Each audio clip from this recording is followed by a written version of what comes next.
السلام عليكم، كي دايرين؟ لاباس عليكم؟ هانتوما بغيت نغسل القوق باش ما يبقاش كحل، وبغيت نشارك معكم هاد الطريقه هادي باش ما يكحلش لكم القوق ديالكم.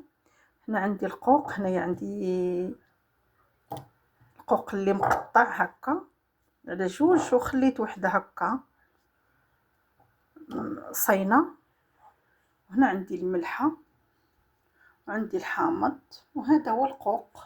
هانتوما كان منقيش وهذا منقي، وعندي هنايا الماء.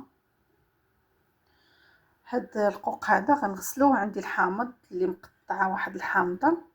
هاد القوق غنعصروا عليه هاد الحامض هكا.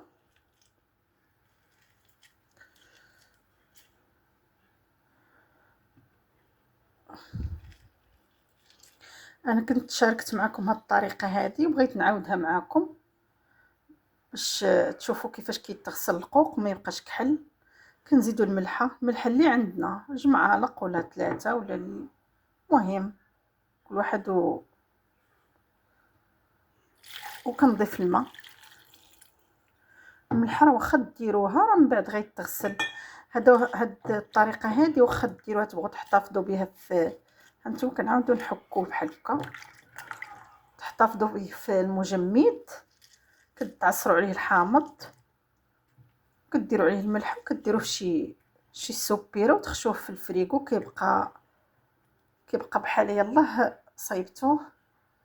هاد الطريقه هذه غنخلوه مرقد في الحامض والملحه، وتحيد منه هاد الكحوله اللي فيه، كتبدا تحيد بوحدها.